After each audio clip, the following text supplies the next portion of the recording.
Welcome, everyone. Thank you for joining us this afternoon.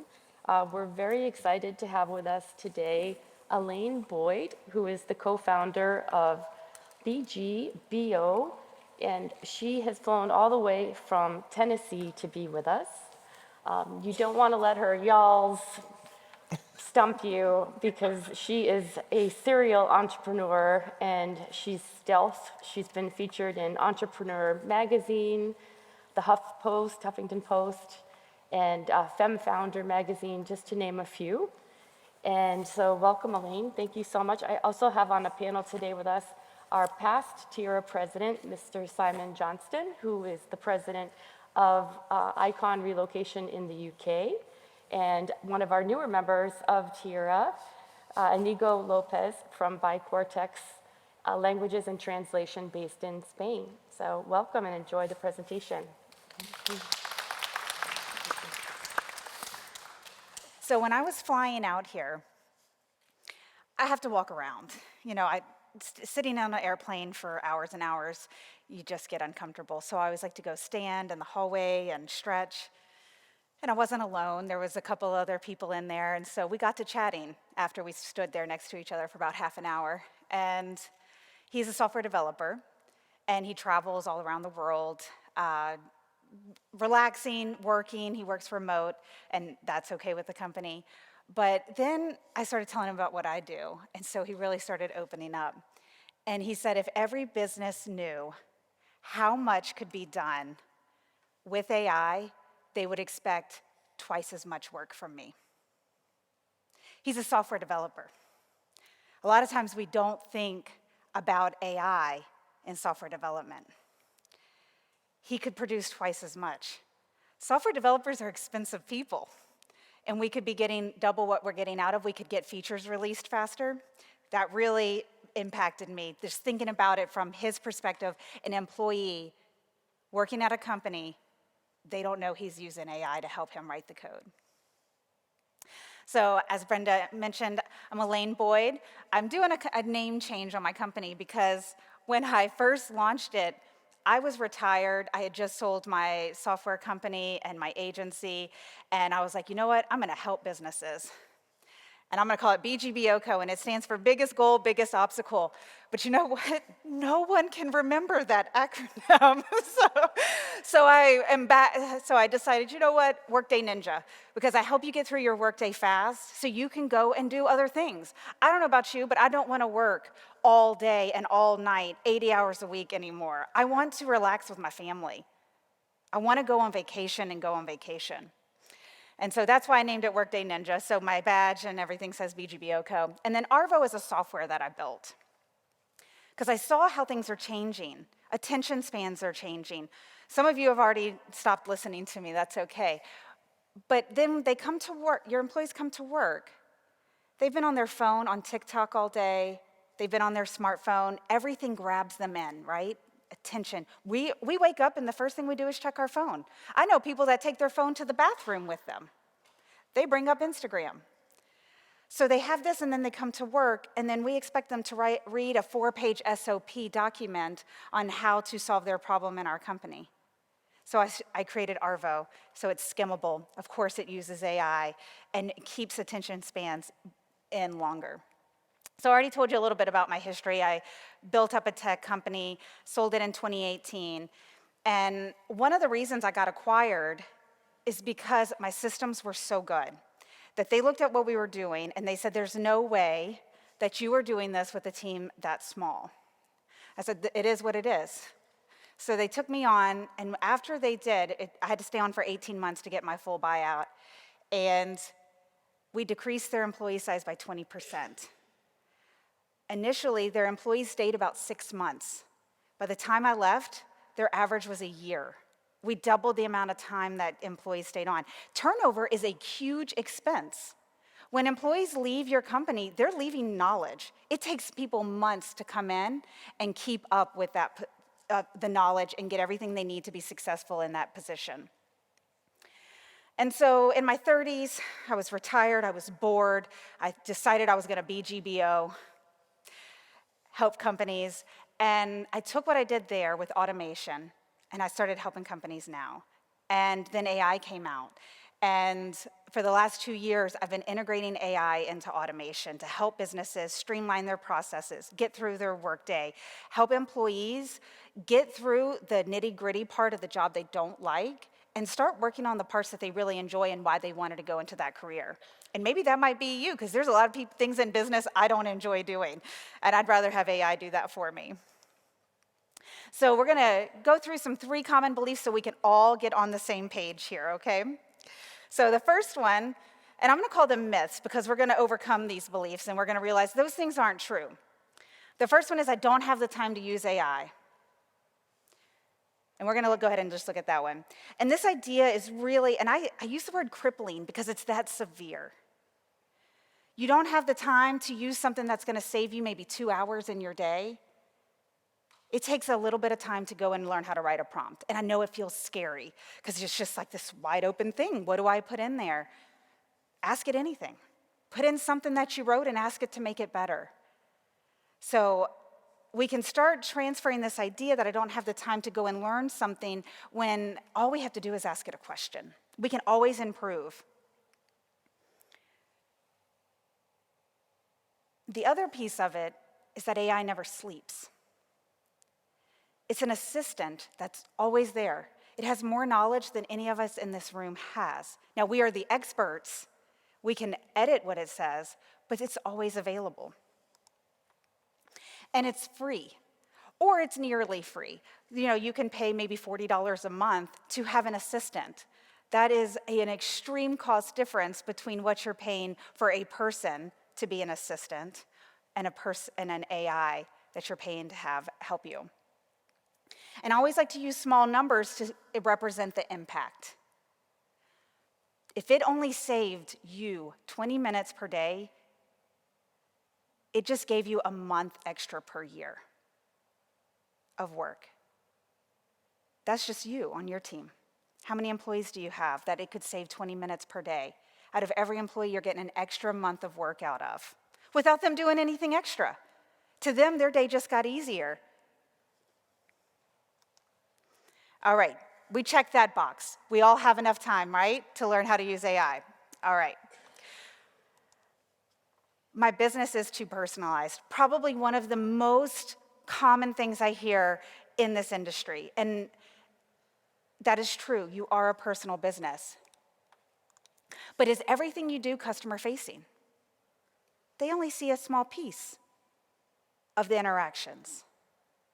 By using AI in your day, you're able to have time to be more personalized.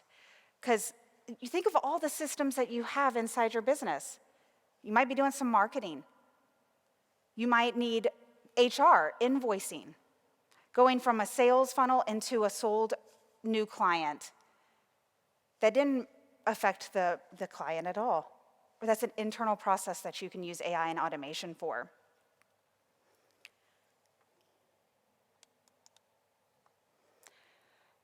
And when you use AI, that gives you the time to start being more personalized, your customer value goes up.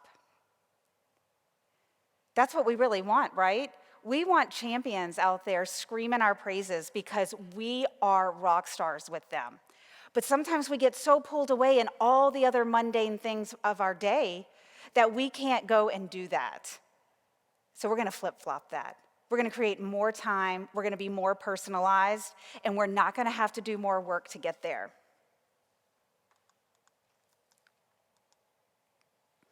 So I always like to say it gives more time to be creative, strategic, personal. All right, it's too risky. One of the things I think we think about is just ourselves, right? All day we think about ourselves. But we're not realizing that the employees on our team, whether you have initiated the conversation or not, they're out there using AI. That software developer is using it. His company doesn't know he's using it. That to me is extremely risky, that we're not on the forefront talking to our teams about how they could use it, empowering them. Because I would like a lot more work being done. If a marketing person is able to produce one blog a week, that one blog, and then they're able to create some social content for that. And they're maxed out at 1 per week. But I told you, hey, you know what? I know you got some great ideas in marketing. There's an AI that can help you produce 10 a week.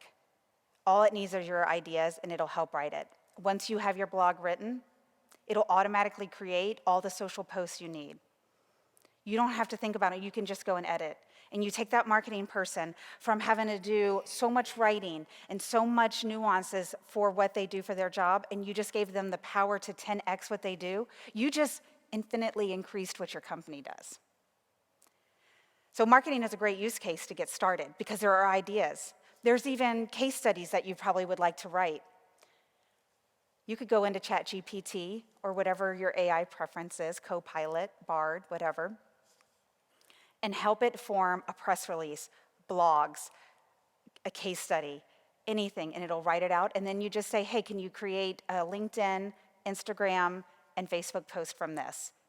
Actually, make it 3 posts of each. It'll do it within a minute. So one of the funny things, my business partner is a serial entrepreneur as well, and his first business was several years ago. When the internet was really getting big, websites were getting big, he taught himself to program, and he goes, you know what? I see this as an up-and-coming thing. I'm gonna call on businesses, and I'm gonna say, hey, you know, the internet is getting more popular, I build websites. He said it was one of the hardest things that he did to get started.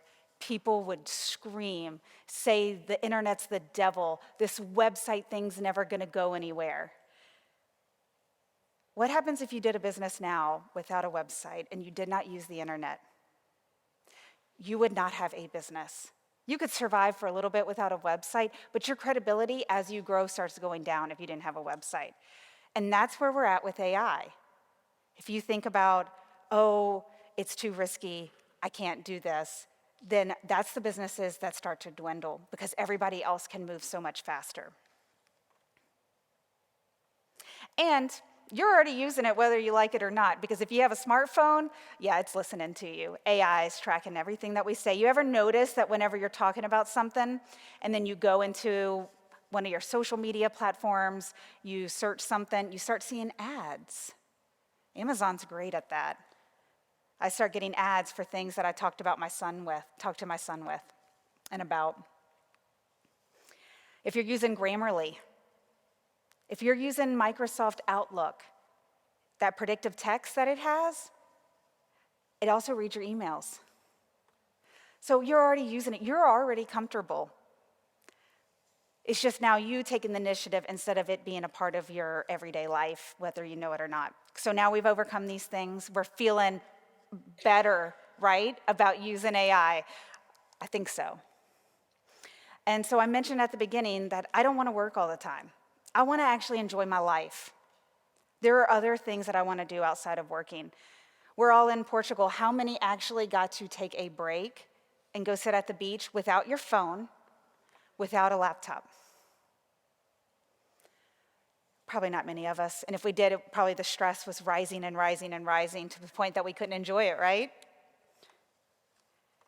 I realized in my first business, because I've had a tech company my whole career pretty much, and I realized that when I could work from anywhere, it was the actual opposite of what I thought it was doing to me, because I worked from anywhere. I brought my work everywhere I went, and it was exhausting. I was never so happy as when I was done with that business because I worked myself to death.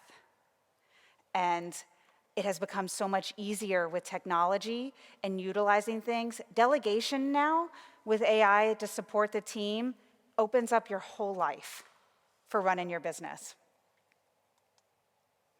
So there are 2 major AI platforms, and so we're gonna start here and then we're gonna start working our way down from here, okay? So the 2 major ones that I hear most often with usage is Microsoft's Copilot and OpenAI's ChatGPT. And I always like to put the owner of these platforms, because sometimes we don't realize that Microsoft owns this or OpenAI owns it. And so what happens is these are the major players, and there is Google with Bard, and Gemini is coming out, and I think, honestly, I think Gemini is going to make some big moves. It's going to change the game for AI, even from what we're using now. But a lot of platforms that we use are built off of these two. So it all goes back to Microsoft and OpenAI right now. But there are over 67,000 companies building AI platforms right now. So those are not the only two. There's a website, and y'all can write this down. It is called thereisanaIforthat.com. So if you're saying, I should have put that link on here, I apologize. TherisanaIforthat.com. If you're saying, man, I really wish there was an AI that helped me with finding real estate in this area, go there. See what type of real estate AI platforms there are. It may not be there yet. It may not solve your problem, but you're going to start seeing what could solve your problem if you just go and look and see, is there an AI that can help me with this? All right, so I didn't want to just talk about AI prompts. That is something that you could go home after vacation, you're in the workplace, you can start learning to write AI prompts. You could go to Copilot, you could go to ChatGPT and write a prompt. So I didn't want to spend our time here. I want to talk about some other amazing use cases for AI.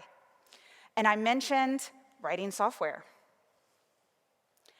Support chat for customers, and then some of these here we're going to be able to talk to our amazing panel about and go in deeper. But supporting customers can be a lot. You already have all this work, and then you also have to support their questions. Chatbots can already start solving their questions without having somebody there. And it's fed from all of the knowledge and support that you've already provided. Automated sequences. Now, you don't necessarily need AI for an automated sequence, but I'm going to show you a combination of an automation sequence with a custom AI assistant. Okay, so before we get too deep, an automated sequence is something, a manual process that you do at your job every day. So let's talk through a scenario. You get a new client, so you mark that as 1 in your CRM. Then the salesperson goes and lets the account manager know, this is going to be the new client, this is where they're moving from, all the things that, whatever client brief information they need to know. Then we need to maybe produce an invoice to go to the corporate office or the managed service provider. And then we actually need to do all the work of onboarding the new client, right? Those are all manual things that you're most likely doing right now. All of that could be automated from it being a one deal in your CRM. Everything else that gets kicked off after that gets automated from an automation sequence. And then the custom AI assistant is something that has been trained with some of your knowledge to give an output. So we're going to talk through exactly what this looks like, okay? All right, in a second. We're going to talk about this one first. What you're seeing on, let's see, it's backwards for y'all. So on the right here is Copilot and GitHub. On the left is code and the software. So you have to have a starting place for the most part. You still need to have a software developer. You can't say goodbye, we're just going to Copilot and GitHub on our way. But it can write code. You can tell it what you want. I think one of the most fascinating parts outside of writing code is that software developers are people just like us. We're not perfect. We make mistakes. It can clean up code, which means less bugs that go to release. That in itself is time savings because you're not having to just go in a loop. Okay, we're going to release something. Oh, there's bugs. All right, let's go back. So the software developer writes the code, and you say, hey, Copilot, make this better. It can, which is also refactoring code if you use that language. One of the things, too, that's time consuming for software developers, the ones that are good, you want good software developers, so you want them to have release notes. You want them to have things that when it gets pushed to production, that if they disappeared off this planet, that somebody else could come in and pick up where they left off. This will write it for the software developer. They don't have to write that anymore. They can go back to writing code. So the biggest piece here is you still need a software developer, but they don't have to do the things that they don't like doing. When you produce work, do you want to have to then go and just tell everybody about it? Write more telling people about it? No, we want to go and do something else cool. That's what software developers want to do. They want to keep doing cool things. So the Copilot and GitHub integration is amazing. If you are doing software development, please check this out. And you have to have the paid account. And I always get surprised when people are like, oh, but you have to pay for that. And I'm thinking, a software developer is thousands and thousands of dollars per month. A piece of software that can double their work is minimal compared to that. So let's empower our team, right? All right, this is the automation sequence that I mentioned. And so this is in a software called Make.com. You can build automation sequences. They're no code, which means you don't need a software developer. You do need a technical person. Or they're low code. You can put a little bit of code in there, but it doesn't need to be a full stack developer. It could be just somebody with maybe some low-level skills, so much cheaper. But most of it is no code. You just use these little pieces to plug in different software platforms. The little green bubble in the middle is where I have AI. So what's happening here, a lot of us have to produce neighborhood guides, right? A neighborhood guide can be pretty time consuming. It might take a couple of hours. It might take another person maybe another hour to design it in Canva, make it look nice. Using AI and automation, we can go from a few hours to create a neighborhood guide for an individual to it taking less than 5 minutes, less than 1 minute, really. It's going to, with some basic information from your team member, like where's the person moving from? Do they have children? Because then schools might be important, or the neighborhood might be important. What kind of culture do they like? What age group are they? Because somebody that is older might want to be in a different type of neighborhood. So you could put this in the form. Your team member puts it in the form. It goes in, AI reads that, and it creates an itinerary for their visit based on things like, do they drink alcohol? No, probably don't want to take them to cocktails in the evening. It can also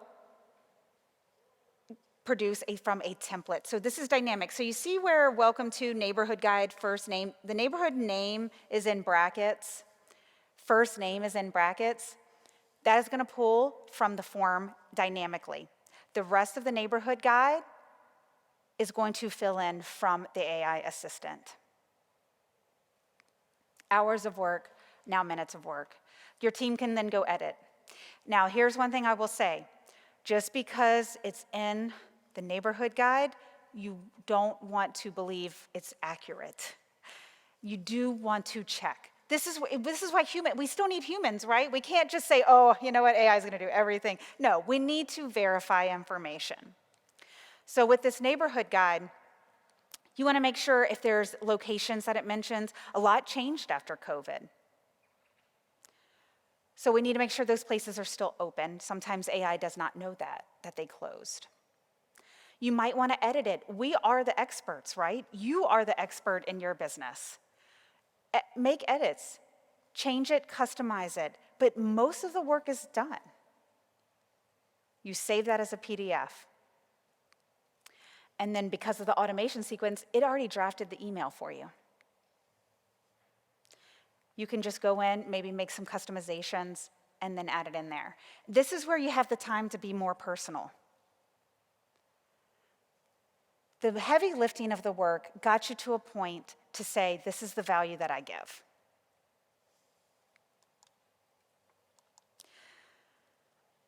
So as a founder and a leader, I'm not quite sure the makeup in here, so we're going to talk through a few things, is that you can get to a point where you're not having to always put out fires. Everything isn't, oh, I got to run over here, and I got to run over here.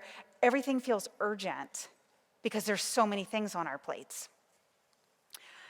We can be healthier. I always think about working less doesn't mean that I have to be on vacation. Working less can just mean I can have time to enjoy my workout, that I have time to cook a healthier meal for my family instead of something really fast. So we don't have to be in the mindset, okay, if I'm not working and I'm not on vacation, that equals, okay, I'll work more. It can mean I can just enjoy life more. For your teams, it can help them just simply be happier because you're removing those pieces of their job that they don't enjoy. Creators like to create. Think about the creators on your team. A salesperson, they like to create sales. Do they want to do 2 hours of paperwork in the CRM and meetings with the account management team? No. They want to sell more. They want to create more sales. Software developer, they don't want to do all that other stuff. They just want to create more code. And you start seeing fewer mistakes because we are human. We do make mistakes. And so they can start by, whenever they have AI and they're reviewing something, they can start identifying either, hey, I need to edit this isn't correct, or them themselves are making less mistakes because they're not being pulled in so many directions. And reducing turnover, like I mentioned, turnover is a big thing. And whenever somebody quits, we feel that pain. Because then we got to rehire, and that might mean we got to work more. All right, and then clients, well, we're all here because we have a business. That means we have clients, is that they have greater satisfaction. So one of the things in my first business and that we really see with our clients is when you start improving these things on the inside, it is reflected to the clients. They feel that energy that you've got now. And we started seeing in my other company that we started seeing a year added on to how long they worked with us. Now, I left, so I didn't get to see how long that continued on the path after my time was done. But that's what I'd like to see for you all, is that because that customer experience got so much stronger. So these are going to be some quick tips, because I think one of the most common things when I tell people what I do, and they're like, man, I wish there was an AI that could help me just take meeting notes. I'm like, well, you know what? There is. So think about when you're on a call with a new client, one of the people that are moving, and they're telling you what they want, what they're looking for. You're sitting there, you're jotting down notes and everything, and you're like, oh man, I'm going to have to maybe transition all of this information to another team member. You don't have to do that anymore. That can be done in real time, instantly. So this is my favorite one, is Grain. In real time, it works with Zoom, it works with Microsoft version, and there's other platforms. If you use something other for virtual meetings, there's other platforms, but Grain's my favorite. And you just add it to your meeting. It's an AI assistant, and it's recording the meeting and transcripting in real time. And you can watch the transcript. And why this is so important is because there are things you might want to transition to your team, make sure that they know. You don't want them to have to listen to the whole video. You just want them to know these flagged things. While you're in there, you just click a little button that says, hey, mark this important. And it'll create all of those most importance as a summary at the bottom. If you forget to do that, that's okay. You've got the whole transcript. You've got the whole video. It'll highlight key moments in the recording as well. And then it creates a summary of your meeting. It's already going to summarize from the transcript what y'all talked about. And then it's going to create action items from what y'all said. Maybe there's something really important that this client needs done first. It's going to mark that as an action item automatically because y'all talked about it in the meeting. You didn't have to do any of that work. Some other ones, Fathom, very similar to Grain. I just like Grain better, that's it. And that's what some of these, it just comes down to what you like using better. There's not maybe a better one or a worse one. Fireflies is pretty cool. I also like Fireflies. I've been on a number of podcasts where they use this, and Fireflies will send me the recording, so it's also very cool. It does seem very similar to what Grain did. So use them, set up accounts, see which one solves your problem the best. I'm going to give it a second. People are taking pictures. So. All right, the other piece, sales are important, right? We have to have sales to stay alive. And it can be daunting because sometimes we don't have a sales team. It could be just us, but we need new clients to keep growing our companies. So it doesn't have to depend on you sending out the outreach. It's all automated, and it doesn't depend on a salesperson to have to do it. You still need a human in there somewhere. So these are my favorite ones. Limlist. You can search and find your ideal client within these platforms too. Then you create an outreach sequence, so it starts going out to them. And these are also integrated with LinkedIn. So if you want to connect with a VP at that corporation that handles mobility, you can find those types of people and have outreach going in email and on LinkedIn to them. Apollo. These are all similar. Again, just pick the one you like the best. I like Limlist the best. Apollo is fantastic as well. I just like the UI better of Limlist.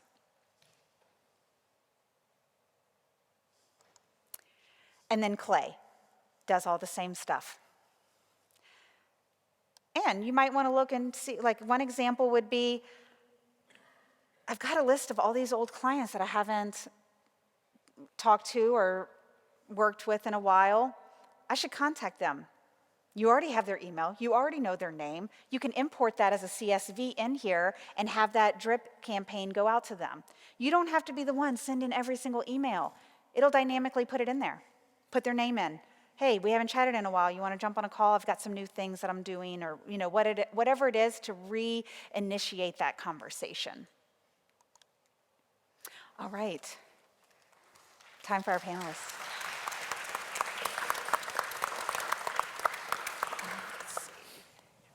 All right, so y'all can decide sometimes who goes first and sometimes I'll call on you. So it's going to be a gamble. Sure. Okay. All right, so I talked about overcoming AI, how it feels impersonal. But all three of you have been using it in different ways, in amazing ways. How did y'all overcome that feeling like I don't want it to be impersonal to our clients, but also helping it to enhance the customer experience? Well, thank you. In my case, I would say that in our industry, we are very personalized, so we want to deliver the best service and one-to-one to the person, to you exactly as you wish. But I like to compare it to an example of a moving company. Imagine you are a moving company, and you say, I want to be personalized. So for the moving, I'm going to take each box one by one and take it to the next destination. That would be ridiculous, right? Because you have a truck, so put it in a truck and then deliver. You're going to be delivering a better service. So for me, technology, it's a way to deliver a service personalized, but in a better way for the customer. Mm-hmm. And Simon, I think you're using it in a pretty interesting way with your app, too. Yeah, I actually am completely obsessed about AI, frankly. And if you're not, then you should be. But we've developed our own app called Cozy, but the key issue here is we've actually got a chatbot in it, and I think this is the fun bit. So we had a conversation a while ago saying, wouldn't it be great if we can find a clever way of giving all the frequently asked questions that we get asked back to the relocating signing? How hard can that be? So we started building our own chatbot, but what we made sure was it was filled with our own knowledge. So one by one, we just started collecting every question we get asked, what the answer is, put it in. We thought we'd end up with about, 200 questions, something like that in there, that we could then mine. We're currently at over 4,000 questions, covering over 1,000 different topics, with live rental prices of over 15,000 locations just in the UK. And we started getting all this information, pooling it together. Now, this is our knowledge, our information. This is not something else. We just then used AI to say, well, how do you access it? What can we do with it? And then you allow the chatbot to then access this information. It's just this information. So now AI, it can't go outside it. If you ask it a question it doesn't know, it will say it doesn't know, and then starts giving information back.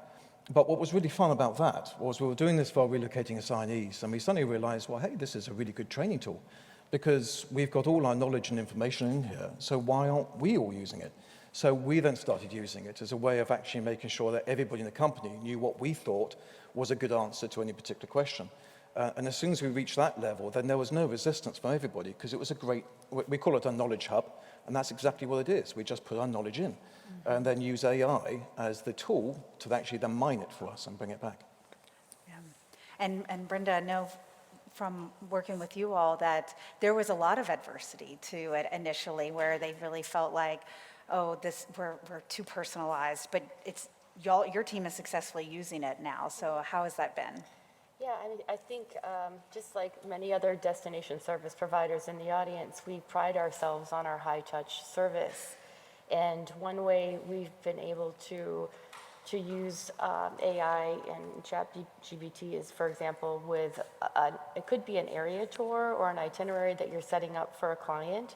But even beyond that, it could be that client that says, hey, I'm going to be around on the weekend. My family hasn't joined me yet. Can you give me an idea of some fun things to do in New York City? So I can enter into ChatGPT, write me a neighborhood tour or fun things to do for a 45-year-old woman who likes culture and museums and is a foodie and fine wines. And they're going to start this tour at dawn, and they're going to end it at dusk. And in a nanosecond, I've got this gorgeous tour. I might be editing it, you know, of course, that museum might have closed during COVID, or that restaurant might have closed during COVID, but I can go through and edit this, and I've just gone the extra mile for my transferee. They feel like, wow, that's amazing, you just gave that to me. So using this as a tool to really ultra personalize the service for your clients, I think. And now I transitioned from hours of digging and researching to a few minutes of it, pulling it and then verifying that those places are open still, yeah. So it can be scary at first, like y'all mentioned, and Simon, you mentioned, where the team wasn't quite sure how this was gonna work. And we do have different generations working for our companies. So how have you been able to overcome the idea that, oh, you know what, I'm too old to use AI, and that I'm just not tech savvy? How did y'all overcome that? Well, no one answer, I think, is a simple, straight answer to that. So we started off actually just saying, well, let's have a look at all the data information. Let's look at our commonly repeated tasks. That can take a lot of time. And let's see if we can start breaking this down and start seeing we come up better answers. So all of us will have clients that come to us with the same questions, you know, what do you do on this, what do you do on data policy, what do you do, etc. So we start, well, okay, well, let's start seeing if we can start getting this information together and start bubbling out the best answers back to people. Again, there's a little bit of resistance to this, but when we actually started doing it and people realized that actually it wasn't dominating the conversation, this is just a helpful tool. And what this is, you can bring it back and you look at it and go, well, that's really helpful, but that's not how I want to phrase it. Well, that's fine. Rephrase it, rewrite it, do whatever you want with it. You know, be my guest. This is just your unbelievably intelligent assistant that is helping to mine the information for you and bring it back. So as soon as we started doing that, I think it started breaking down and people started engaging with it a lot more. I would also say that we've probably still got a long way to go on this. It's really on the foothills. Because this is actually quite fun. I like this bit, but maybe that's just me. It's because every single time you do this bit, you go, oh, that's all it can do for us. The next bit opens up in front of you. And you go, oh, hold on a second, if you can do this, you can do this. And then you do that bit, and then you go, oh, hold on a sec, we're not thinking big here. And the next conversation opens up. And if you bring everybody into that, and everybody can have a say and a view on it, and agree or disagree with it, they can criticize it, but have an opinion on it. You know, and that opinion has got to come from at least some engagement with it. And if you actually go, well, I've been using it, I'm not really convinced by it, well, that's great. Let's have a look at what that problem is and see if it's a genuine problem, or whether this is actually, you're just not using say, ChatGPT correctly. I mean, it's, as we all know, it's down to asking it the right question. You know, there is an art in asking a question. So quite often you go, well, let's have a look at that, and then we'll shape that, and we get those questions re-baked in. So you don't have to keep doing it. It's already pre-programmed in. And it will then start giving you better quality answers. So again, I wouldn't say we've absolutely cracked this, nothing like that, but we're actually in a position of realizing this is incredibly helpful. And I think when you start looking to people and saying, look, if we followed this trajectory, this is where we could be in 12 months' time. This is what we could do. This is the amount of information we could provide. This is the live reporting we could do. So if a client phones up and says, I want some information or something, we go, here it is. You know, give me 30 seconds. Done. And you have that information in front of you. Now, if they're getting excited about that, they are getting excited about AI. They might not know it, but they are. So that's probably where we are. In our case for AI and also automation and processes and so on, the way we've done it is that I love technology and I love processes, so I put them together, and then I've been, as the CEO of the company, been involved really a lot in everything related to technology. Why? Because I need to manage to make my team understand that the processes are very important, and we have to deliver the same service everywhere in the world. And by building a technology solution, AI, that allows us to being able to have a consistency and being able to be simple for the users to start using it, that helps the team start, as Simon said, asking more questions and having trust in the solution. One thing that I think we should bear in mind when we talk about automation is that with this we are going to reduce the number of human mistakes, and it doesn't matter how good your team is, there's going to be mistakes. So I think that's very key in this. I would say that management needs to be involved, and you can't just say, hey team, go and use AI or look for tools and then let me know. It needs to come from the top, and then of course having the opinion of the whole team to improve. Absolutely. Brenda, anything you want to add to that? Yeah, I mean, I think Grammarly's been one of my closest friends for years, and also with Destination Services having members of our team where English isn't their first language, it's really important to us that the emails that we send out are accurate, and that's a reflection of our company. So to make that tool available to all of our team members, I think that's been really useful and appreciated by our clients.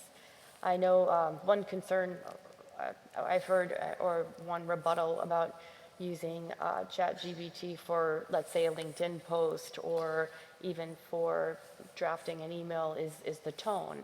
And I love that I can take that same content, feed it back to it, and ask it to be more friendly or be more casual or be more professional. And when you see how much you can do with it and how much control you actually have over the output, I think that also allows my team to be more open to trying it. Yeah, and I love that example about tone, is that we all have different ways of saying things, and we want it to sound like us. And so for me, I'm much more of a casual talker, and so I'll use that, make it a little more casual.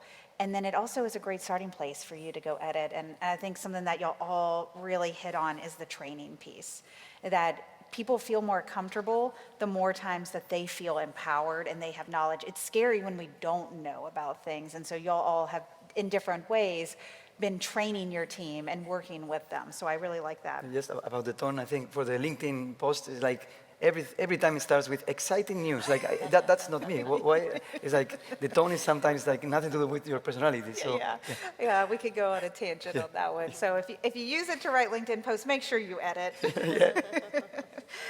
So y'all have been talking about some really great use cases, and so are there other examples that you're using AI that they could take away and maybe use at their company? Well, I have a couple of examples that apply mainly to my services, which is language training. One is a good one, another one is a less good one. So let's start with the good one. Actually, our virtual platform for online language training, we have AI that allows the teachers to generate homework and assign it to the students automatically. And that saves like hours and hours of work, and it's very fast, and it makes things much better. So we use that all the time in every single lesson. And then the less good case is that we've been trying to work with a virtual platform with AI. So you are an avatar, and then you go around the rooms, and then you meet, you have a table, and then you say, this is a class, and you have like a desk, and somebody talks to you, AI.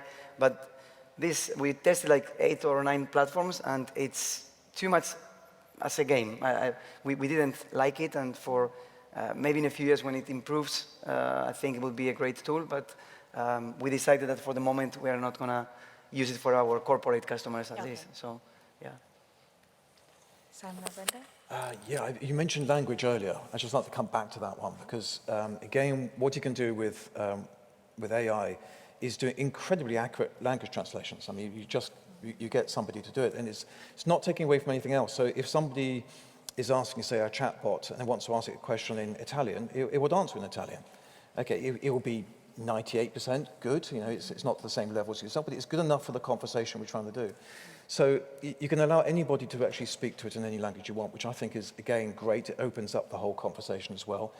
The second thing which we're exploring, so I wouldn't say we've done, but I'm really fascinated by, is getting all your systems, so whether it's your case management system, CRS system, finance system, and get the situation where you can export this into a data warehouse or whatever you want to call it. But you then get AI, once you've got everything lined up, there is a question mark over that, but once you get that sorted out, you can then start cross-referencing stuff, which is then really exciting. So you can then overlay it with, say, map data or government data or anything else, demographical data. And you can then start seeing pictures that you've never seen before. So you can say, okay, that's really interesting. This is what our clients are doing. This is where they're relocating to. You overlay it with mapping information, housing stock, transport information, I know, train routes, everything else. And you start seeing pictures. And it starts coming back. And you go, well, there's something. And you can then sort of capture that and then bring that back to the client and say, well, there's an interesting trend developing here. If you can overlay it with house price information or stock levels, you can see that there's a shift going on. That it used to be really popular here, is now very popular here. Now, you think this might be going off tangent. It's not. This wouldn't be possible without AI being able to look at this and look for those patterns. I mean, it's just an amazing tool. And that's the thing which maybe I'm most interested in long term, is finding trends and patterns that just a human just can't see. Right. But it will identify it for it and bring it back to you. And then if you're using that and going to your clients or your partners with that level of knowledge, it just gives you this extra level of confidence, maybe, just to demonstrate what it is you're doing. So we're looking at that in quite a big way as well. So again, I hope to think by later this year we could have that sort of level of data. But again, as all AI, it's just doing what AI does. Anything that you want to add on, Brenda? I mean, I was also thinking of, once in a while, we get involved with putting together valued inventory forms for some of our transferees, or maybe they've had damages with their household's goods shipment and you need to help them find a replacement item. And technologies like Google Lens, where you can just, find that exact piece and put a value on it or help them to get it. I mean, just embracing that you have that capability and it takes 2 seconds and it just took a big piece of work off of your client's plate. And then again, also, we're being the assistant for our transferees. So let's say you have somebody that comes in and relocates into the New York City area and wants resources on the LGBTQ community. We can do that and put that together in 2 seconds for them, and it can be current and accurate, or maybe events that are happening this weekend for Pride, or to be able to add that extra level of high-touch service for our clients. This is terrific. I love those examples where you didn't necessarily even mean to. They were all examples pretty much of enhancing the customer experience with your company, which is amazing. I mean, being able to speak in Italian back to them with your chatbot like that, then they're speaking in their native tongue. I loved all of those examples. So the last 2 days, like one of the things that I've taken away from some of the people I've spoken to is that they feel risky. No one believes that here anymore because we just went through my slides. But if anybody's been on the fence still, what would you say to someone now that you've been through the experience of using AI in a bunch of different ways? What would you say to somebody that feels like it's still too risky? Read more. Honestly, there's a really good book, by the way, if I'm going to make a book recommendation. It's called Scary Smart, and I can't remember who the author is. You might know the book. But it's just the most brilliant book. And so somebody recommended it to me, and I read it, and the first half of the book is just terrifying you. By the time we're halfway through it, you're just sitting there going, I'm getting pale on this. And the second half is going, yeah, but it's fine. And this is why. And that book, for me, was a pivotal moment. You know, reading that, and then understanding what the big picture is and where it's going. It's silly things. It's like it said on this, I know somebody else said this earlier, it's be polite to it, be nice to it. And ever since I read that, I'm unbelievably polite to every single AI I come to. You know, you could use sort of, hey, Google or something. After it's given, I say, oh, thank you so much.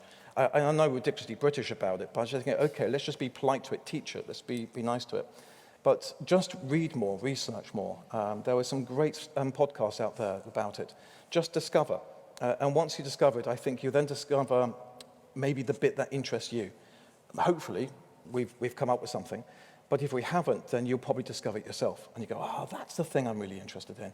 Great. Well, then pull on that cord and see where that takes you. So just read more and research more and listen and watch more I think is probably the key to it. Yeah. Scary Smart was written by Will Goddard. That's him, yes. Most amazing guy. He does a very good podcast as well. It's worth watching. Extraordinary man. Yeah, so that's a very good book recommendation. Thank you. Yeah, I think, first of all, baby steps. You know, we have a very varied demographic in this room, and we have a lot of people that are very accomplished and senior and been around for a long time, and this can be very daunting for them. But just realizing that, first of all, the reward outweighs the risk, and you have so much more control over the risk than you realize. I know one thing with the chat bot we were talking about, and Simon addressed that, in that you can have your own chat bot, that you're not pulling information externally, you're populating it yourself, and that information is not going outside of your company. Knowing that you have the control to do that, I think that's definitely reassuring.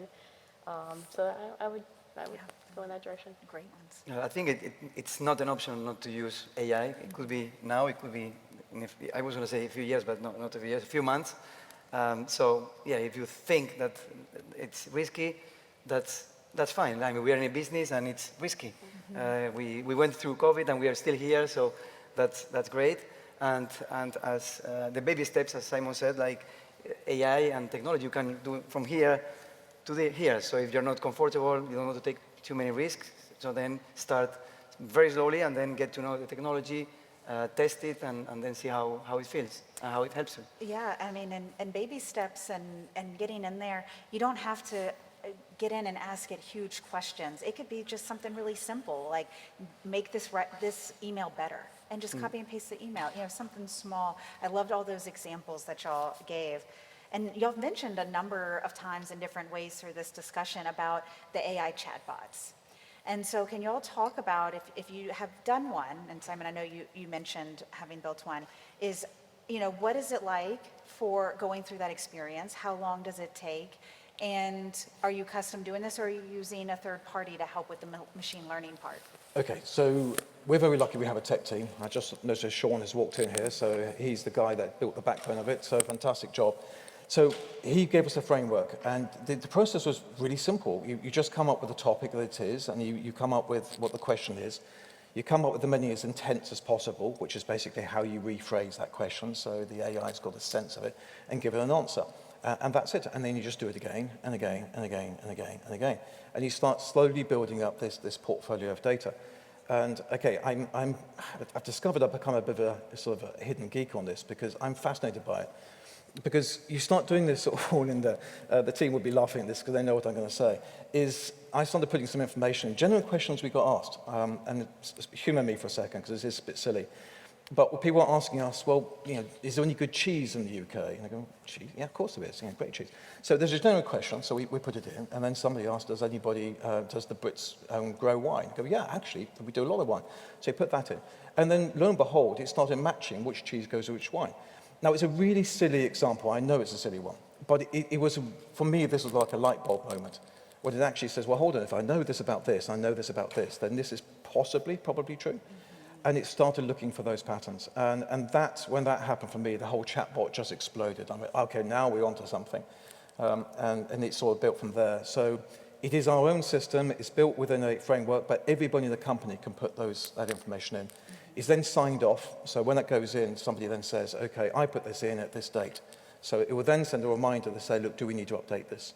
You know, is this still correct? Is there a sort of a time stamp against this? And then we can review it. And if for any reason we think there's a better answer, we can go back and do it.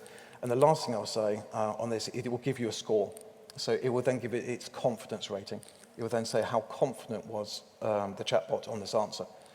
So it's taken us a while to work out where that threshold is. But if it's below that, it will then tell us and going, I gave an answer. I'm not sure it's the best. And then you go, okay, yeah, that's fair enough. Let's go back in and let's repopulate it again. So that's how we did it. So we're lucky with that. We have a Sean and team who can build that for us. But then it's all been the company populating it. It's not being one person. We all just have, be part of it. That's the key, right? It doesn't need to all fall on you. You have other people in your organization. Yeah, love that. We're just embarking on, we're about done with our bespoke client portal, but we're behind Simon on that, so I'll just let it go You'll have with more him. later on that. And go in. We have different levels here. Yeah. Simon is Simon's at the top.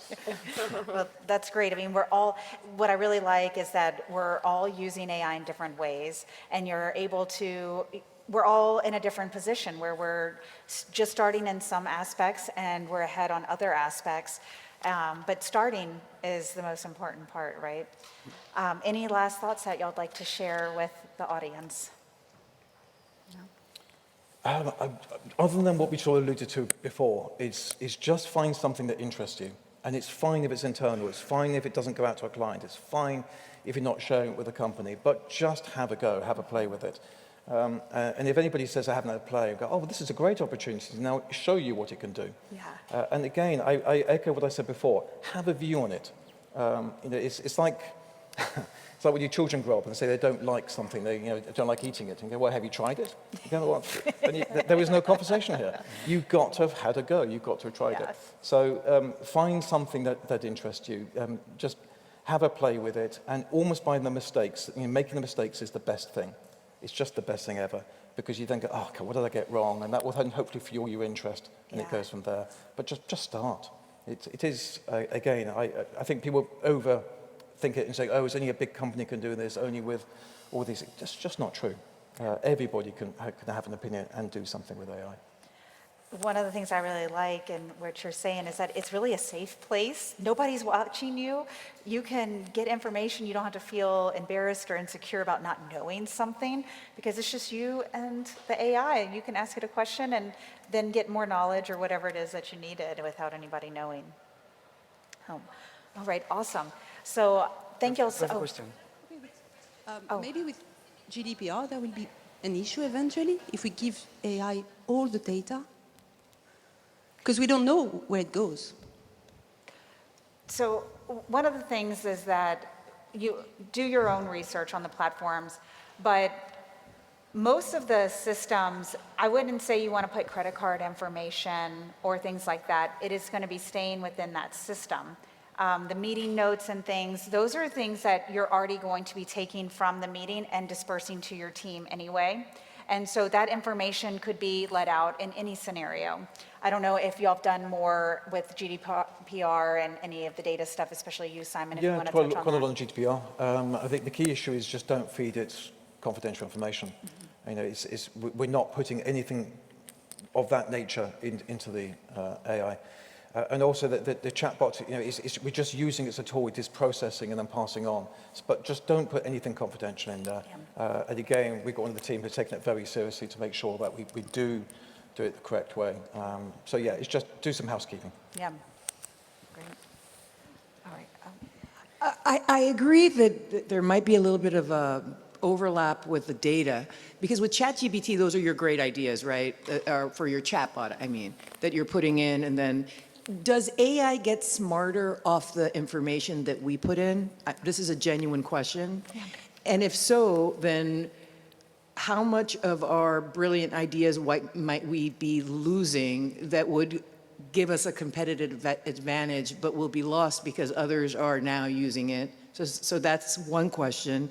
And then what the lady said, which you may not have heard, was if we're using the meeting recording to do the transcripts, then inevitably there will be data that is shared in the meeting that is private and needs to be protected. You don't really have much of a choice. You can't not talk about names, right? So what happens to that information? So the first leads to the second. If AI is improving with the knowledge we're putting in, where do we draw the line and how do we maintain that? Because it's ridiculous how much they expect to be protected. Anybody want I guess that would depend a lot on the platform. So you really need to dig in on each of the platforms and see what they do with the data. And then we get into GDPR and if the data is stored here in the US, etc. And then if it's shared with third parties. I would say that it's for things that you clearly know that are important, confidential, I wouldn't use any open solution unless it's a trustful or you've done a lot of research to make sure that you can prove to your customers in case you are asked. One of the things that we have to remember is that AI is pulling together trillions of data points. Me as one person is not going to make a substantial difference ever in the lifetime of AI. It needs many, many, many, many, many, many data points for it to evolve. And so although we are unique in what we do, it would need a trillion other data points for it to get changed. Now, you don't want to put customer data in there. And that's why training your employees is so important too, because you do not want to put that in there. That would be supplying confidential information in there. And again, Sean's going to criticize me later because I'm probably going to get the wrong phrase. But it's a narrow AI. Basically, what we're trying to do is the AI can only look at our data, and it only goes as far as process the data back to us. It is not, we're not sharing this with the planet. So it's very narrow. You can ask it a question that any AI will know and say, what's the capital of Germany? It goes, Germany? It just doesn't know. So therefore, you are playing in a safe space here. So just make sure that you've got that process in play. And then, again, I believe the right phrase is now AI is just looking at your data and is not exporting from there. Yeah, and one of the things that we're kind of blurring is there are different types of AI. What we're talking about mostly in this conversation has been generative AI. But what Simon is doing with the chat is more machine learning language systems. And so that's a different type of AI than what we think of with Copilot or ChatGPT. I think there's one last question. Okay. What have you seen or heard about copyrighted, patented data that's out there? So you ask it, write me a recipe to make a diet soda, and it returns back something that's pulled off that's copyrighted or patented. And now you're taking that and using it, or you're distributing it as your own. It's not your own. It's been copyrighted and patented. So have you seen any of this out there? I mean, I haven't seen it other than people steal stuff all the time for information. But one of the things that I would say is that just because AI spits it out doesn't mean that you should just take it 100%. Edit it, change it, ask it questions, and if it's taking patented information, that's on them, that's not on you receiving it, but it is on you to edit it and change it. And even if it's writing something simple like a blog for you, you don't want to just copy and paste that into Google. You want to go in and put your special touch, your special information, what makes your company you, add quotes, things like that, then you're not stealing copyrighted information anymore. You've made that information you, but it took 80% of the work out. It doesn't do your job. It helps you to do your job. So you have to check and then make sure that what you are delivering is correct or edit it as you should.